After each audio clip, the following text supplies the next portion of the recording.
Bismillahirrahmanirrahim. Assalamualaikum warahmatullahi wabarakatuh. Selamat siang anak-anak kelas 1A, kelas 1B, 1C, dan 1D. Bagaimana kabarnya hari ini? Mudah-mudahan anak-anak semua dalam keadaan sehat. Amin. Nah, hari ini kita akan melanjutkan kembali pelajaran bahasa Sunda. Tadi sebelumnya anak-anak sudah melaksanakan PTS PJOK. Sekarang kita lanjutkan dengan belajar bahasa Sunda. Nah, kita belajar apa ya hari ini? Nah, materi bahasa Sunda hari ini yaitu kegiatan abdi. Kalau bahasa Indonesianya sih kegiatan saya, ya.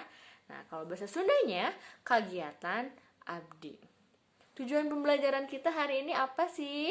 Nah, tujuannya adalah 1. Anak-anak mengenal kosakata kegiatan abdi. Kedua atau yang kedua yaitu memahami kosakata kegiatan abdi. Nah, apa saja sih kegiatan abdi teh? Kegiatan saya itu apa saja sih? Nah, ini Bu Ima akan kasih 5 contoh kegiatan abdi. Anu kahiji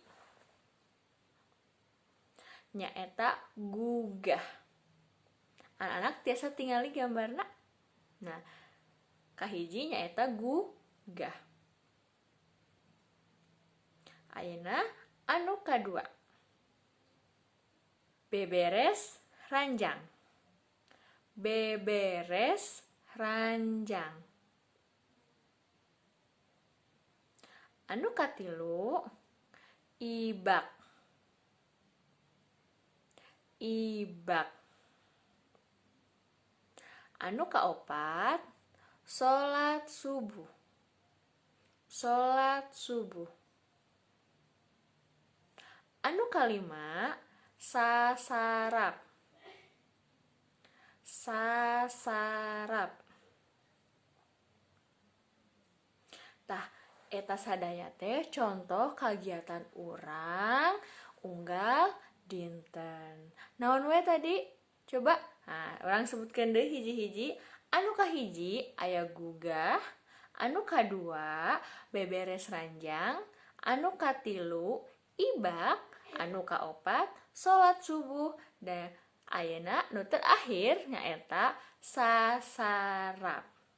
Tah, eta teh contoh-contoh kegiatan urang unggal dinten. Nah, anak-anak, pembelajaran bahasa Sunda hari ini sekian. Hatur nuhun, selamat beraktivitas kembali, jaga kesehatan, banyak di rumah saja, tidak keluar rumah. Mudah-mudahan kita bisa segera belajar di sekolah. Amin. Assalamualaikum warahmatullahi wabarakatuh.